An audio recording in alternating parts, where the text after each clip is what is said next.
let me introduce our speaker. Marko Lovric holds a PhD in forest policy from the University of Freiburg, Germany. He's a senior researcher at the European Forest Institute based in Finland. And Marko specializes in forest policy and economics and is working on analysis of European ecosystem services and on transition towards a bioeconomy. Indeed, to that effect, Marko is working on the project BioMonitor that's addressing informational gaps in bioeconomy research to determine how the bioeconomy affects our lives directly. And on that note, I'm going to turn it over to Marko and let him present his presentation. It's all yours. I'm going to mute my speaker, and it's all yours. Thank you, Jim, for introduction and having me here. I'm gonna share my screen now.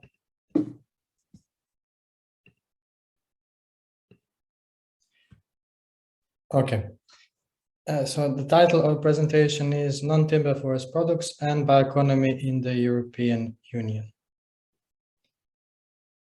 And when we say non-timber forest products, we usually associate it with the actual products on its own, mushroom, berries, ornamental plants, and so on. But they're actually much more, and they mean much more to the society and to the economy. And the way they are perceived, well, it's not just a product on its own. They're also embedded in the local cultural context. They are also part of all kinds of different sectors like trade, well-being, rural development, nature protection, agriculture, the food industry. So they are both parts of the forestry and many other sectors, and they are both products and services at the same time to a large extent. And this summary graph also tells you, well, the basic points of everything that you're going to see afterwards, because although they are perceived as products, they are parts of all kinds of other sectors, meaning different kinds of legislation govern them. And if they are governed by different types of legislation, also reporting on them is partial, it is embedded in different kinds of reporting. And when people think about them, they think about them in different terms. So they have many different phases, which we will cover soon. So what types of products do non-timber forest products entail in Europe? Here you can see a map, and if you start from the north, they are mostly related to food and ornamental plants, and if you go to the south, there's a bigger diversity where they also entail cork, resins, and medicinal and aromatic plants. But if you see here a north-south divide, soon you will see west-east divide in all other contexts except for the direct products that we are speaking about. And when we speak about non-wood forest products or wild forest products, what do we actually are talking about? Are they truly wild? Are they part of agriculture? Are they semi-wild? It's all of the above. And only a small section of what is taken out from forest is actually truly wild. The part of it comes from multifunctional forestry areas, and this is a predominant area from which they are taken out. They are also taken out from agroforestry areas, not so much in wild preserves that are not managed on its own. But they also come from partially domesticated areas. So they are both wild, partially domesticated, and sometimes predominantly domesticated. So it is not a clear cut, this is a wild, this is a agricultural production. It's more like a gradation between wild and the agricultural production.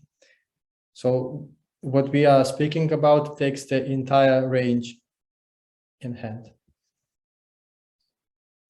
And in the first slide, you have seen a picture that it's not only a product, that it's also part of a culture and a service, and it belongs to different sectors. Well, if you think about commodity components, it can be somehow stratified into what you see on the slide. So they are predominantly used for personal consumption, but they are also frequently given as gifts.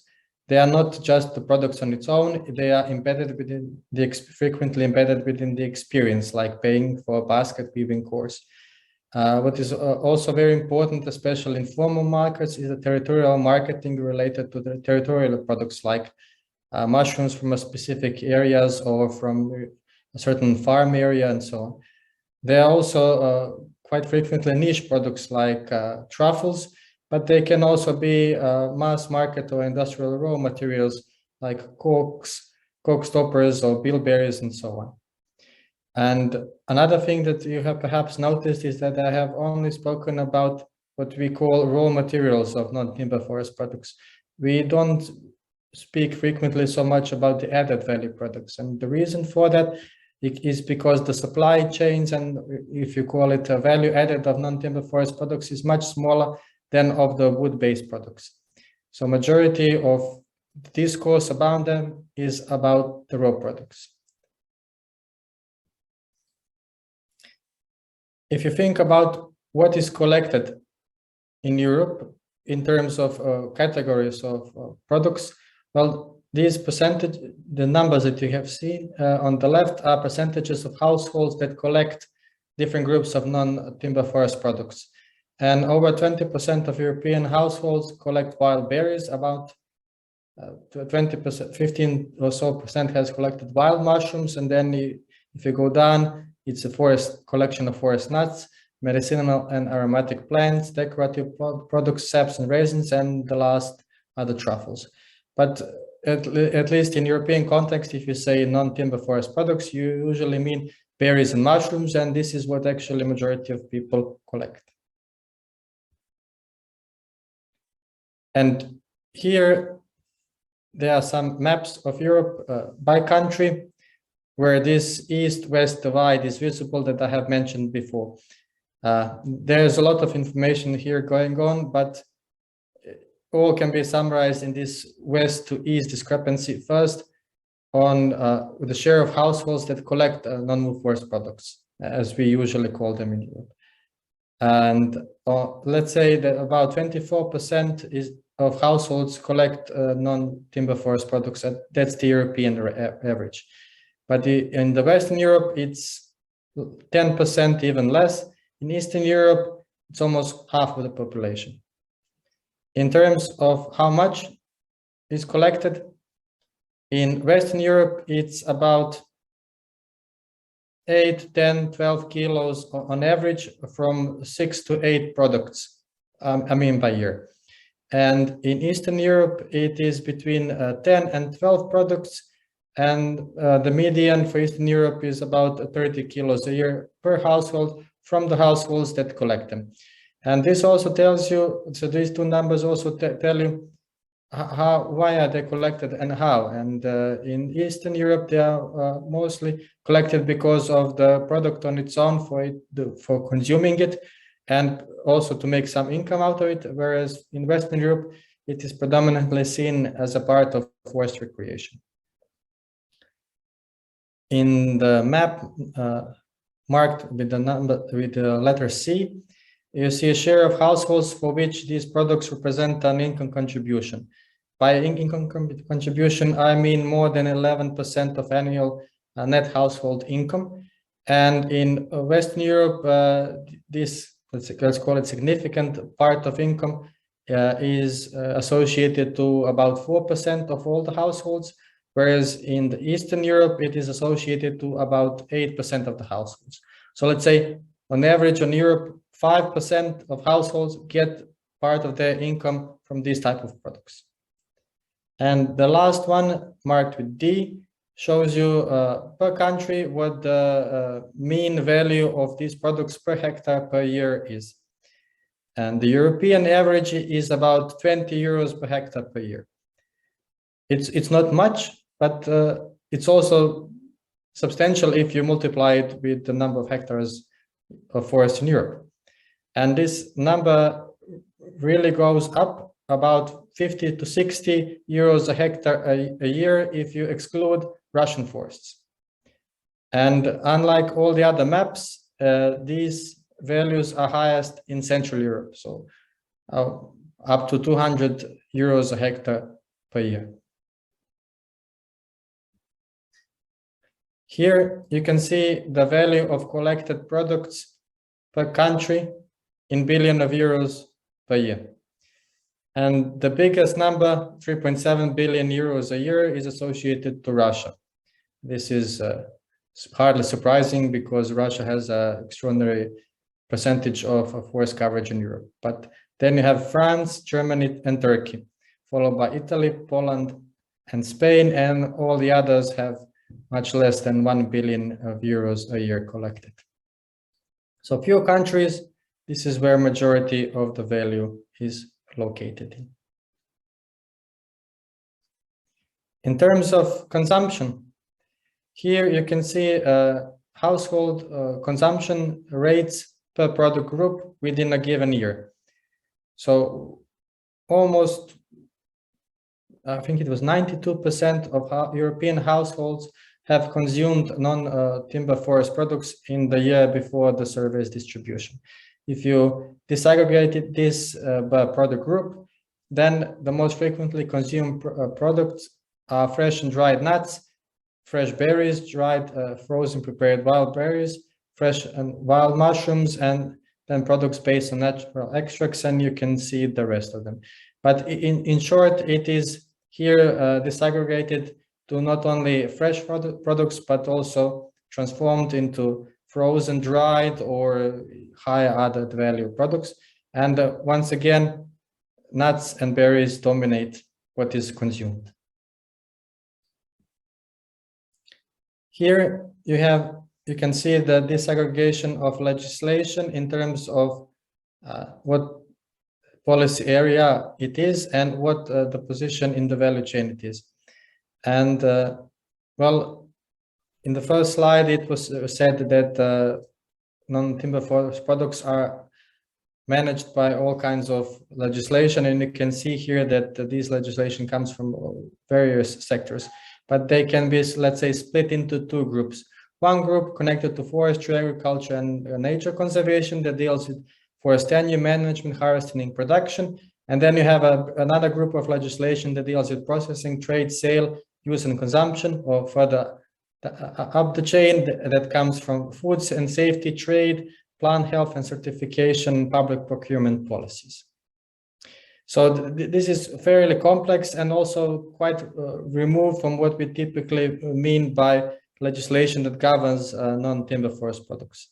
What is more concrete and directed towards them is the regulation regarding the harvesting rights. And it differs across Europe, and it entails the components that you can see here. But in general, personal consumption is free to be used across Europe. Commercial use usually not. There are very few exceptions, like Finland. Commercial is usually predicated by license or registering a company or having passed an exam. But perhaps what is even more important than all of this is to state that informal norms, so practical rules of life, govern more harvesting rights than the legislation on its own. And these quite frequently different from what the actual legislation tells you. But usually also legislation is not so severely implemented or followed as the norms are, and usually they are of local level and everybody knows them. This, well, it's a complicated table that shows what the value of formally marketed non-timber forest products in Europe are. And in the bottom right, you can see some number. It says 4 billion euros a year. But all of these numbers perhaps hide more blurred picture of what their value actually is. Here it says formally marketed, and it's 4 billion. And even in this figure, Well, this figure is reported from 2/3 of European countries that on average report on half of the products that are covered. So if you want to be more realistic about it, you can say that the value of formally marketed non-timber forest products in Europe is perhaps 8, perhaps 10 billion euros a year.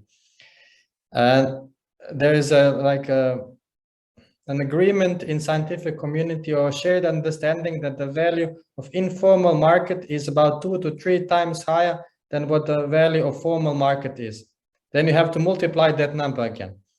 And there's also a scientific agreement that value of non-timber forest products that are not marketed at all, meaning used for either personal consumption or given as a gift, is several times higher than both the formal and informal market value are. So even bigger number. There was a study in 2020-21 that estimated the total number to 23 billion euros a year. If you compare it to the value of wood, which is 90% of what forestry in practice and legislation is, well, it's about 70% of the value of roundwood removals in Europe. So you can say that the value of non-timber forest products and the timber forest products are comparable to one another. In this table, you can see the share of exports and imports of the EU in global markets per product group. And you can see that the numbers are pretty high. Frequently, they are about 50%. And this is true because Europe covers half of global exports of non-timber forest products, not so much in imports. We are net exporters. And what the value is, well, there was a study that was finished in 2014 that looked at the data from 2011. And if we just look at the completely wild non-timber forest products, the value of this global trade is about 12 billion euros. But they are not completely wild. They are partly domesticated or combined with other products that may come from agricultural production, or it is a product that combines the mixture of the two. So if you even take less lenient definition of what these products are in international commodity classifications, then the number is about $30 billion per year of trade. And half of it is exported from Europe. Certification. Well, certification is a big selling point for non-timber forest products and for them reaching the formal markets because they are frequently embedded in this territorial marketing or seen as an organic or natural product, and the certification scheme want to emphasize this value and thus give them access to the formal markets. And this type of certification exists from different sectors. So from within the forestry, like the FSC and PFC certification, there's also a fair wild certification designated especially for them, but it's also part of the ISO certificates. It's a non-GMO certification, and there's also the European eco-label of the environmental performance of the area, which thus certifies the product itself as well. When it comes to databases and models, well, there are numerous databases, data sets, and models devoted to non-timber forest products in Europe. You can see per country and type of product. But what is perhaps more interesting is that, well, this data was based on a big survey given to forestry practitioners and experts. And they were asked, have you developed some data set or models or inventory? Many said yes. These were noted down in the tables that you see them now. But there was also a wide distribution of this, and many were asked, well, would you like to use them? Are you familiar with them? And vast majority said that we find them interesting, but we don't know of any. So their existence is not a problem. The problem is communicating about their existence to the experts, that you can use these data sets and inventories and models to help these products grow better and to be used better. And how can this help be achieved? Well, here you see the effects of different forest management actions on the production of non-timber forest products. And definitely number one is the thinning operations that have a positive effect for truffle, wild mushrooms, and tree products. And when it comes to understory plants and animals, conservation management is the most effective measure.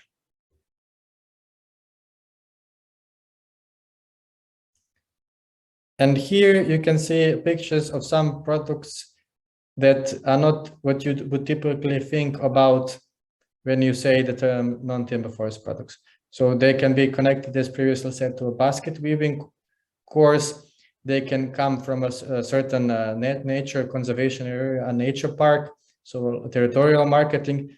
They can be made into sweets, into soaps, or chestnuts can be made in all kinds of products, not just the raw product, but flour and so on. Or on the left bottom, you can see birch sap, again connected to territorial marketing. And all of these products have added value, so much more than you would achieve than just by selling the underlying product. And if we are to sum all of this up, well, we could say that the main context for non-timber forest products in Europe are that they are an invigorating factor of local economies and they are important subsistence source for rural areas. But they are also underutilized as a natural resource, but that can be used for a wide range of uses.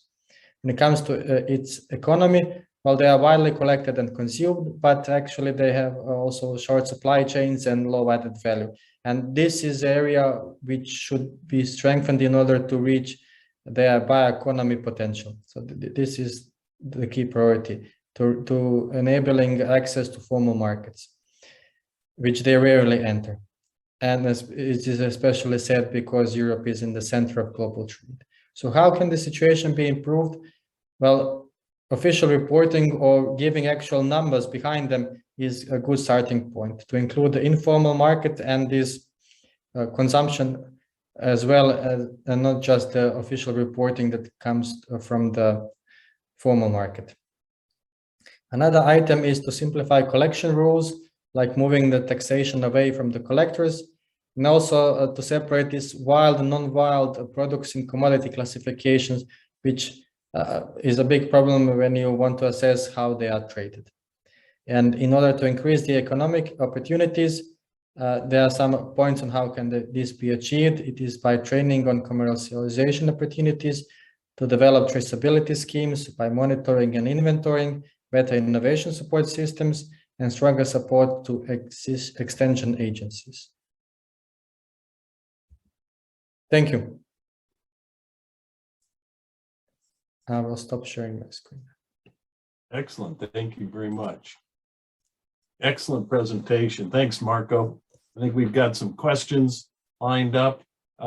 Actually, I would like to start off with a quick question and about the informal market. You were saying that science space, there's consensus within the science community that it's almost 2 times higher than what you're reporting for formal markets. How did you get to that 2 times more? What was behind that? How do you investigate the informal market as per the valuation of it? In majority of cases, it's expert judgment. So interviews and surveys with practitioners, with local people, there are no real hard numbers behind it.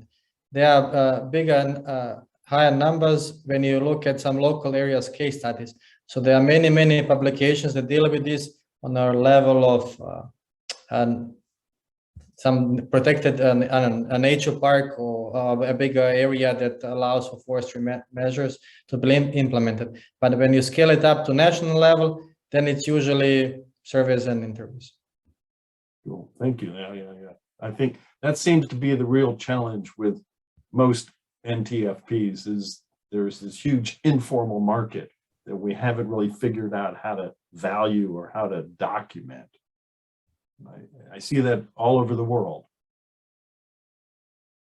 So let me go through some questions, folks. If you have questions, put them in the Q&A forum, and we'll get to them as quick as possible. We've got 8 or 9 questions already.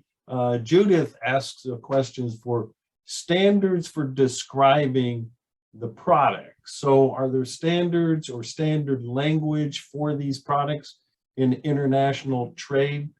For example, resins, do they go by the Latin name of the plant? Or maybe you could talk about the standards by which NTFPs are described, I guess. Yes, thank you. The main message would be it's not satisfactory. So the basic classification is the harmonized system of commodities. You just type in HS system and you will get the codes. And you can also see references in this publication that was presented. Well, just Google Star Tree project and you will find these deliverables. So these codes are on the level of 6 digits. And the starting number is number 8. And if you look like what the actual these codes are, some are truffles, fresh mushrooms, other fresh mushrooms from the genus Agaricus. So it differs. Sometimes it is a level on the level of species. Sometimes it is a group of species. If you click on the commodity classification, what do they entail?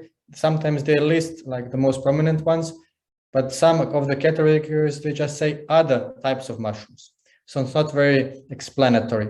Another problem is that there was a big change in codes, I think is in 2014. So you cannot really easily build trend lines because they change what the commodities say.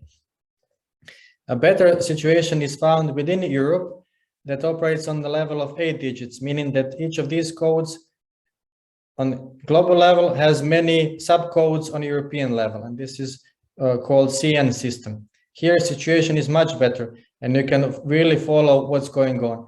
But this is only for trade within EU. If they export out of EU or import to, they just say other, a country or region of the world or continent, and this is not something that you can really work with. Interesting, yeah. So and those are the HTI codes. They're really for the major commodities that are being traded. Well, so it's limited to that. Let's see, Victoria has more of a statement than a question, but maybe you could address it.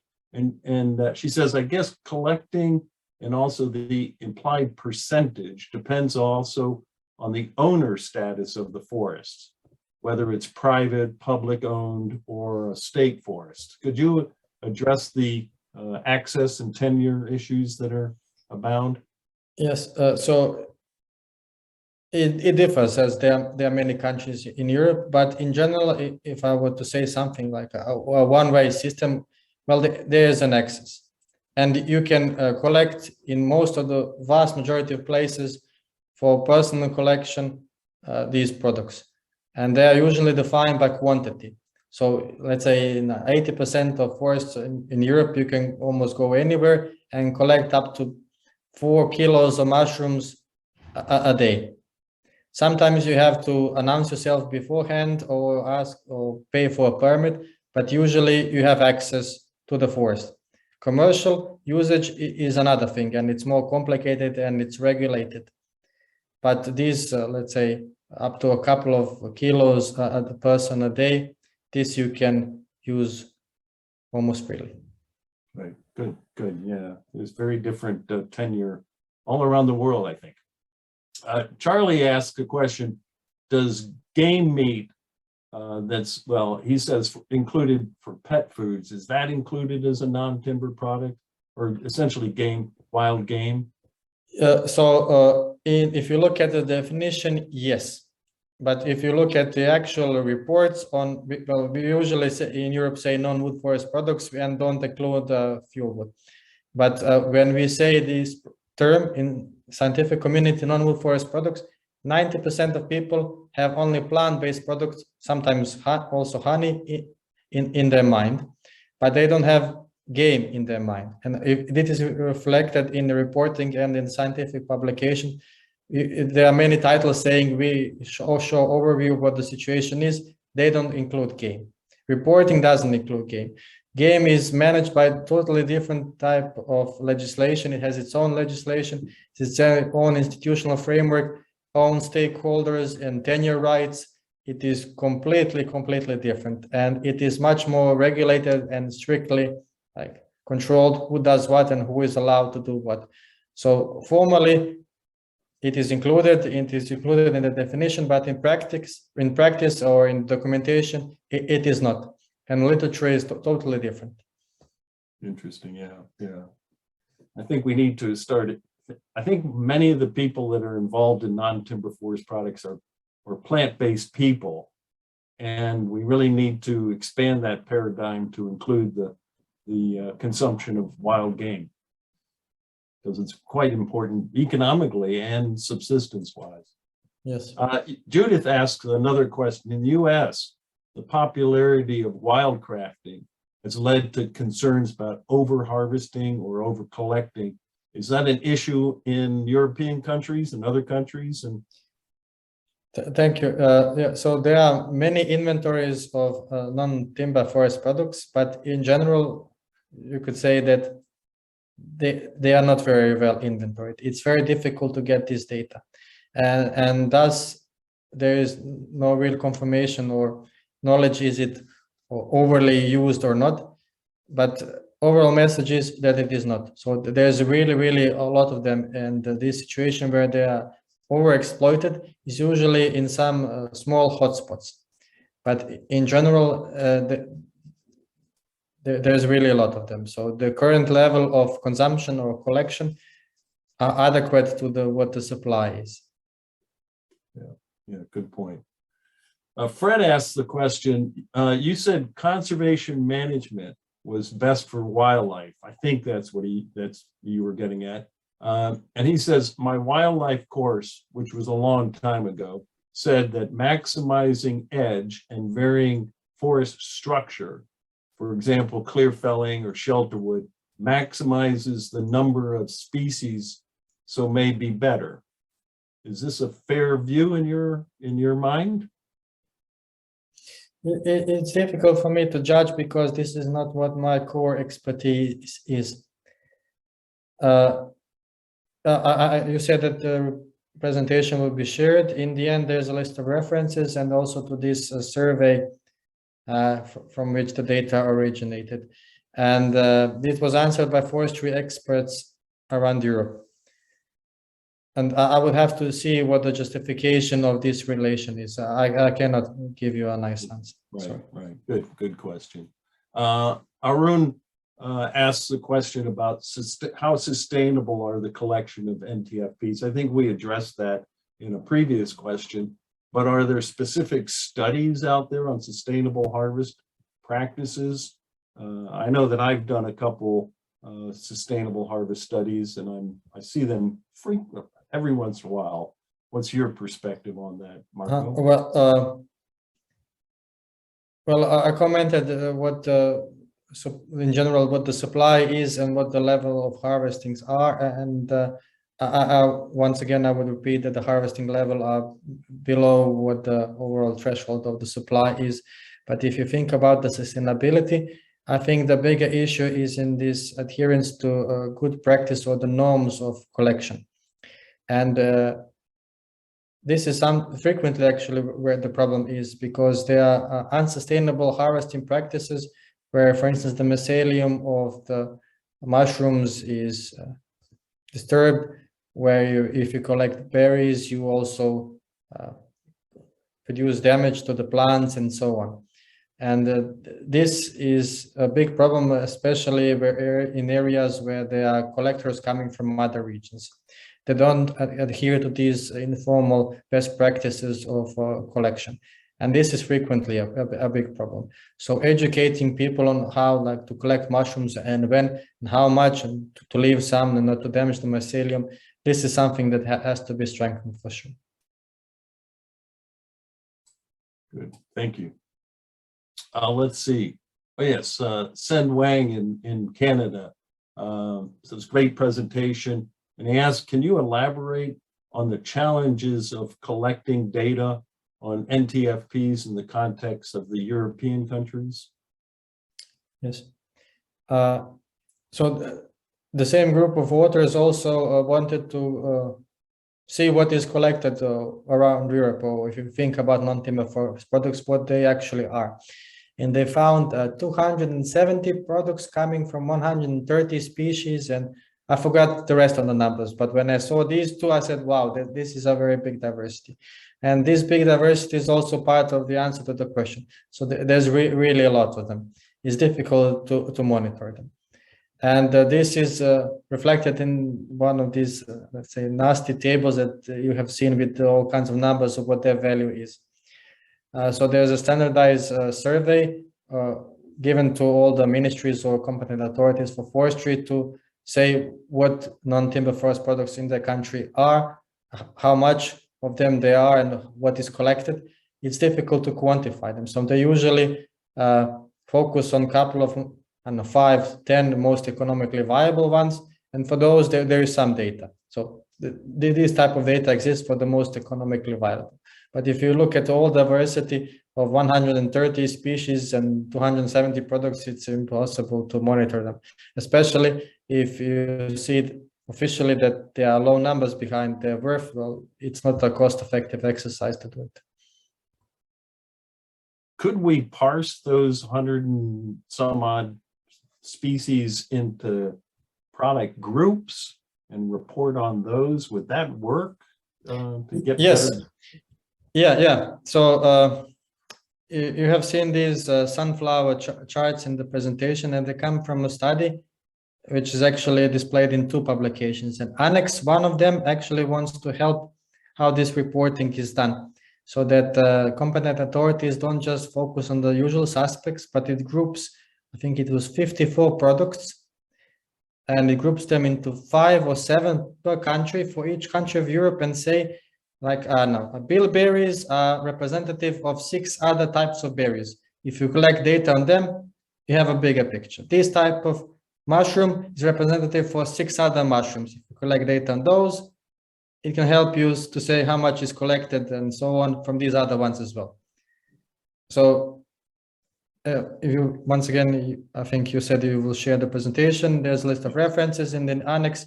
You can see these results from the factor analysis, and you have the factor loadings per country and product. And you can really see for each country, these 6 represent, I don't know, 40 others. Yeah, folks, if you came in late, the presentation is being recorded live, so you can go back and look at it again. And the PowerPoint presentation will be archived and presented on, not on the IUFRA website, but Forest History Society and the SRS, Southern Research Station. So you can go back in and look at the presentation at a later time. Let's see. Bharat asks, how are fair prices determined in Europe for the collectors of the NTFPs? I really like this question. Thank you. Shortest answer is they are not. So they are totally unfair. A little longer answer is that very few collectors have access to formal markets and know what, like, the market price for the final consumer is. And most of the value in the supply chain is captured by middlemen. So if you look at it from a theory of access approach, it is totally wrong type of situation, and it basically diverts people to informal use and consumption, and just to give it to someone because the prices that they can get are not fair or not reflective of what the fair share of the value could they obtain if they were organized or had a market information. Like if you collect mushrooms in Croatia or Romania, someone will pay for them 10 times more in France if they are fresh. But the majority of the value is captured by middlemen. So this knowledge information, organizing people, giving them access to formal markets, this is like perhaps the key way how non-timber forest products can achieve their bioeconomy potential. So this is really a key question. Like market information, organizing people, telling them how can you select which products can be sold to formal markets and whom to sell it. And then how do you do that? How do you get to switch it from an informal market to a more formal market where that reporting occurs, has to occur? Who's responsible? What institutions should be taking the lead in that? It's everyone's and no one's. And as the first graph showed, that there are many ways how they are perceived. It's like everyone's and no one's problem. So no one's going to take the lead. And if you think about more concrete or focused ways to do it, so working with forest extension agencies, so state government agencies that support private forestry to educate them and to give them training, like how can this be achieved, is a good way to go. In terms of legislation, it would be moving taxation for the commercial collection away from the collector to the middleman or to the one who sells it further, then that he only reports on these values, because individual persons that collect, I don't know, 100 kilos is not going to go for this procedure. It's not cost effective. But if you put the burden on the guy who buys the mushrooms and berries, that would work. So he's like a full-time professional. So this type of approach really works, for instance, here in Finland. Carol asked the questions. What would be your recommendation for those people planting new forests in imitation of old growth forests to maximize the production of non-timber forest products? So if you're going to plant a new forest, how do you integrate NTFPs into that? What would be your advice and counsel? Well, perhaps this is a niche answer, but the first thing that came to my mind, if you look for afforestation, it's planting oak seedlings that are inoculated with truffles, which is becoming very popular and might be very lucrative in midterm, in 10-15 years or so. So this is one way to go about it for sure, which will be economically viable. If you look at how the forest structure should look like, which is supportive of non-timber forest products, the understory matters. And bigger trees matter as well, so that would as well. Another measure which is becoming popular and is framed within the context of agroforestry frequently is, for instance, if you have a birch forest, you cut it down, you pile it up, and then you have some mushrooms, chaga mushrooms on them. So there are different ways to go about it, but it depends on what kind of forest you have or plan to have. Very good, thank you. I almost missed one question. Robert asks, why the value of NTFPs was so high in some countries like Germany and Switzerland compared to other countries? So why the discrepancies in values within Europe? Yeah, first thing is how big the country is and what the share of population that collects is. But a bigger part of the story is the prices.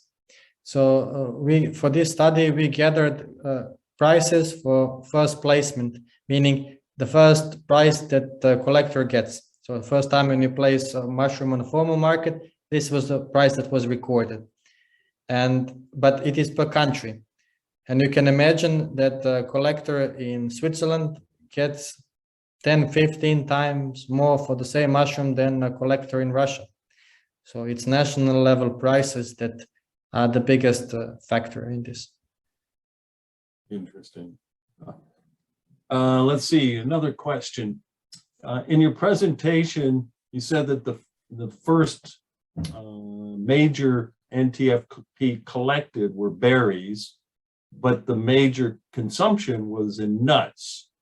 Do you think, do you think should be made more efforts in cultivation and others to meet those demands, to change that? What would improve the collection versus consumption?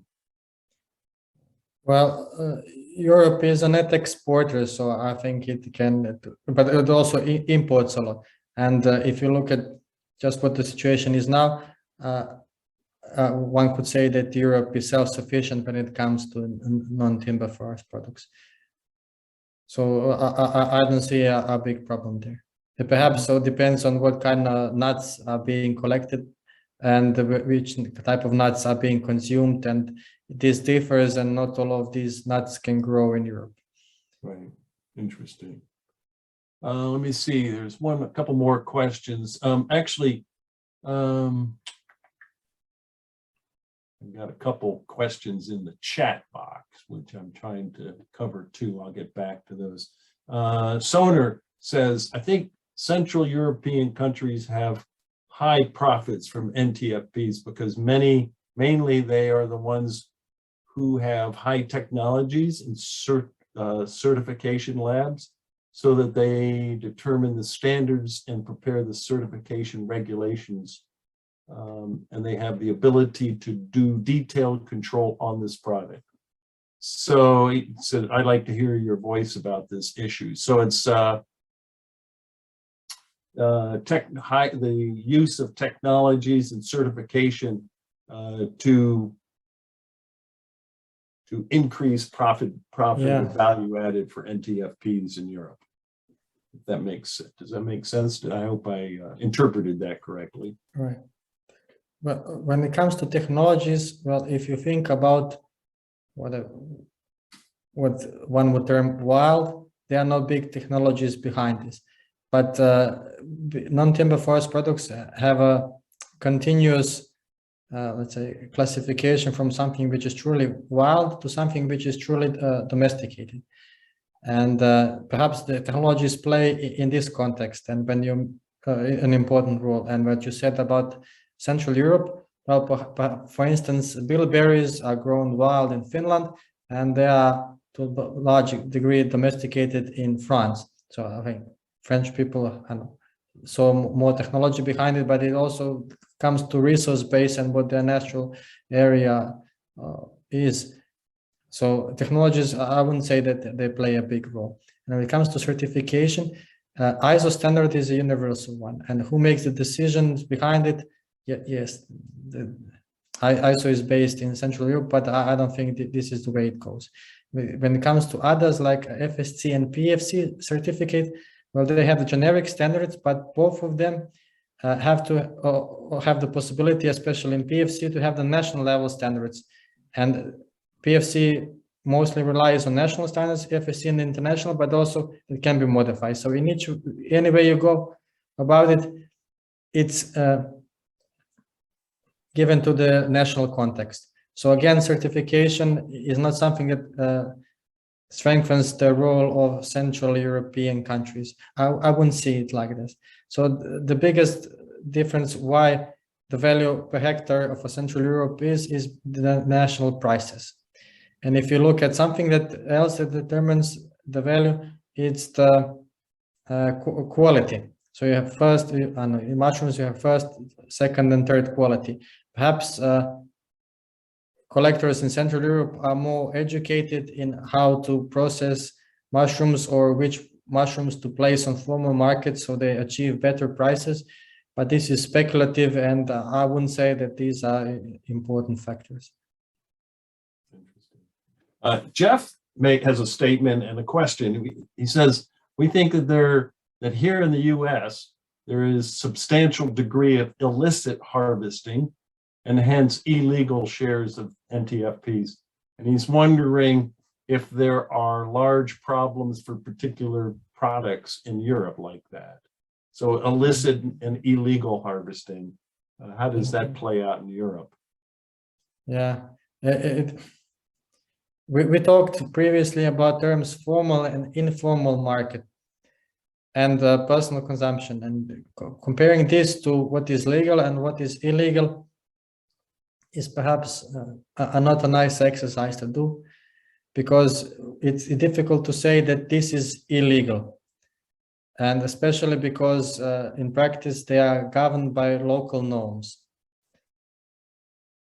So illegal would perhaps be better linked to something that is on commercial level and not for personal level consumption or to be used as a gift. And for this type of commercial activities that are like truly illegal, something that you associate with illegality, yes, these exist as well. But it's difficult to put it behind real numbers and to say in this country it's better, in this it's worse. But perhaps it is better to say that in Western Europe, legislation governing the harvesting is more simple, but more adhered to, so people abide to this legislation. In Eastern Europe, the legislation is more complex. It is not as strictly as followed as in Western Europe, but then you have the norms that kick in, and these local practices actually govern what the harvesting situation is. Great, thank you. We've got a couple more questions and we're getting close to the end of the hour here. Raymond asks, he says, and I'm an undergraduate finalist, I have a keen interest in climate change and urban greening, but I love NTFP in the area of pharmaceutical and biotechnology to market forest products. How can I combine it together since I want to protect forests for climate change? And he says, I need suggestions, please. I would suggest one, before Marko answers, if you feel compelled, send me an email. Google, if you don't have my email, we can get it to you. Send us an email. Some of the old people on here, the professionals, would be glad to share some suggestions with you on that question. I'm sure Marko would be glad to provide more in-depth to that as well. Because we can't cover everything. Arun says, are there no price regulations in the case of even formal collection of NTFPs? You mean that prices are determined by some sort of legislation? Yeah. No. So capitalism. Yes. What is regulated is these quantities that you can collect for personal, so for non-professional purposes, for professional or commercial purposes, and even then for commercial purposes, most frequently we have quantities that you can collect per day per person. So this is regulated. Mm-hmm. And there is a regulation. So if you buy permits, you have to say for what type of products and how much, and then you pay whomever that has the tenure right. So this is one of the frequent situations. But what kind of prices do you achieve, or whom do you sell it to? No, it's a free market. Yeah. We're going to have to call that a day, folks. I'm sorry if I didn't get to all your questions.